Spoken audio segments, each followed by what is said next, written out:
Setiap orang pasti ingin menghindari nasib sial dalam hidupnya. Walaupun jalan hidup manusia ditentukan oleh Sang Pencipta, ada saja yang percaya jika orang tersebut melakukan ritual buang sial, pasti keberuntungan akan berpihak. Karena itu banyak yang melakukan ritual ini untuk mengusir jauh-jauh nasib sial tersebut. Beberapa ritual dilaksanakan dengan cara unik dan aneh. Inilah 7 ritual unik buang sial versi on the spot.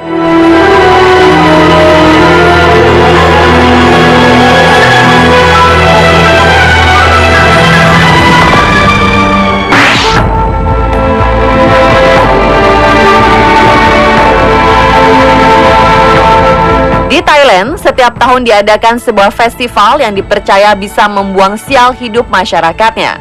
Festival yang bernama Loy Krathong ini diadakan setiap bulan November. Dalam bahasa Thai, Loy Krathong berarti menghanyutkan keranjang. Pada bulan purnama, saat festival itu dilakukan, warga akan membuat keranjang hias untuk dihanyutkan di sungai, kolam, atau danau. Keranjang ini dulunya dibuat dari daun pisang yang dihiasi lilin dan bunga-bunga segar. Namun sekarang masyarakat lebih memilih membuatnya dari styrofoam atau roti. Banyak yang memilih roti agar keranjang tidak mencemari danau atau sungai dan roti tersebut bisa dimakan ikan. Sambil menghanyutkan keranjang, warga memanjatkan doa. Keranjang-keranjang dihanyutkan memiliki arti bahwa mereka berharap kesialan dalam hidup juga ikut hanyut bersama keranjang. Di dalam keranjang juga disertakan uang logam sebagai persembahan bagi roh-roh yang menghuni air.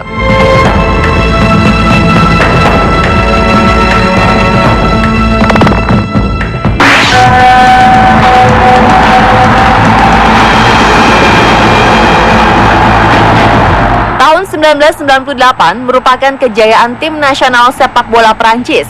Tidak disangka-sangka, tim Prancis menjuarai Piala Dunia, kejuaraan sepak bola terbesar di dunia. Tim yang tadinya dianggap sebagai penggembira, ternyata bisa menjuarai piala bergengsi ini. Mengejar prestasi ternyata lebih mudah daripada mempertahankannya. Piala Dunia selanjutnya, tim Prancis dipermalukan dan hanya bertahan di babak pertama penyisihan Piala Dunia 2002. Mereka pulang dengan tangan kosong dan mengecewakan seluruh warga Prancis. Kesialan ini pun terulang di tahun 2010. Mereka tersingkir di babak 1 penyisihan. Padahal kejuaraan sebelumnya, Piala Dunia 2006, mereka berhasil menduduki peringkat kedua. Di tahun 2014, Les Bleus ingin melupakan kenangan buruk dan kesialan yang mereka dapatkan di Piala Dunia sebelumnya. Sebelum Piala Dunia dimulai, tim kesebelasan ini menghancurkan bus resmi yang mereka gunakan di Afrika Selatan. Karena pada tahun ini banyak masalah yang terjadi, mulai dari pemberontakan pemain, mogok latihan, hingga pelatih yang mabuk-mabukan. Ritual ini cukup membuat mereka kembali bersemangat. Walaupun tidak mendapat juara, setidaknya tim Les Bleus mengembalikan kehormatannya dengan bertahan hingga perempat final.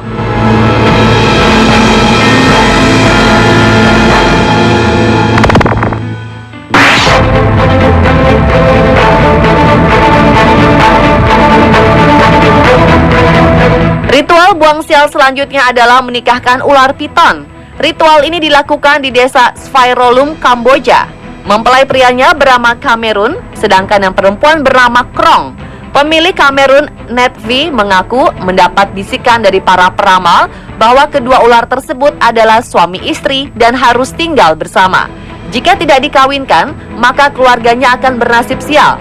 Netvi sendiri menemukan Kamerun pada 1994 ketika sedang memancing. Pernikahan ini dihadiri oleh hampir 1.000 orang karena penasaran dengan ritual anehnya. Mereka mengundang biksu untuk memberkati kedua mempelai piton. Warga menabur bunga ke arah kedua ular tersebut layaknya pengantin manusia.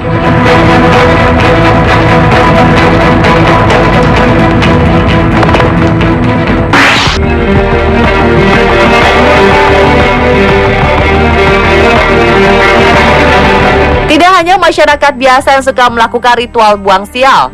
Seorang presiden pun percaya bahwa ritual buang sial harus dilakukan untuk menghadapi berbagai tekanan politik, seperti yang dilakukan Presiden Pakistan Asif Ali Zardari.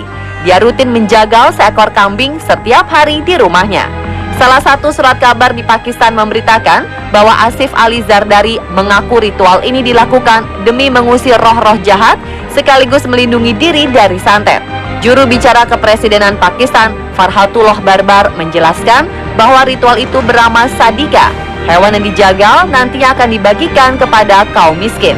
Sejak menjadi presiden, Zardari mendapat tantangan dari lawan-lawan politiknya. Dukungan dari kaum muda juga semakin berkurang. Masyarakat beranggapan bahwa kambing-kambing hitam yang dikurbankan memang dilakukan untuk membuang nasib buruk sang presiden.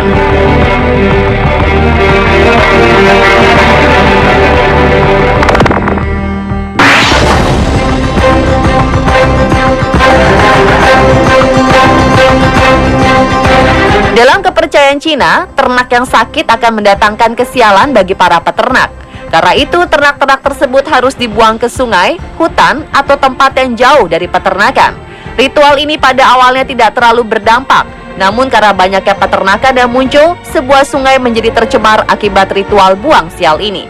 Sebuah sungai bernama Huangpu di Shanghai, Cina, ditemukan hampir 6.000 ekor babi mengambang. Bangkai tersebut berasal dari provinsi Zhejiang yang terletak di hulu sungai. Pencemaran bangkai babi ini membuat sungai menjadi tercemar virus porcine circovirus. Meski tidak menular pada manusia, pencemaran sungai ini menghabiskan dana pemerintah yang cukup besar untuk memperbaiki kualitas air sungai ini.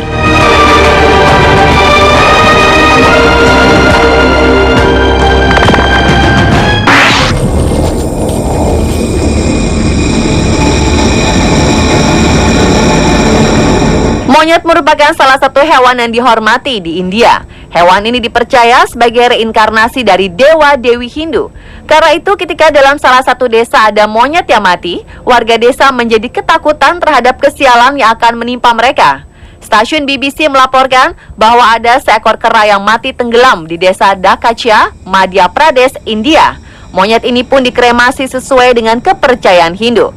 Setelah upacara kremasi, warga menggunduli rambut mereka untuk mengusir nasib sial yang masuk. Ada sekitar 200 orang yang kepalanya jadi gundul dan 700 warga lain mencukur habis jenggot mereka. Dengan ritual ini, nasib sial dipercaya akan terbuang jauh dari desa Dakachya.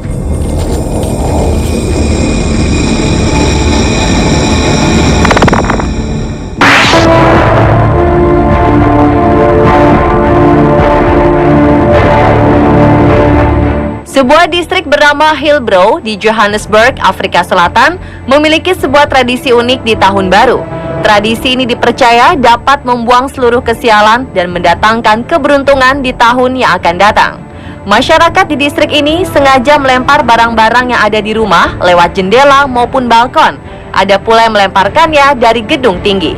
Barang-barang apa saja bisa menjadi bahan lemparan, bahkan tempat tidur atau televisi. Tradisi ini memang unik, namun sangat berbahaya jika kebetulan ada orang atau kendaraan yang melintasi daerah tersebut.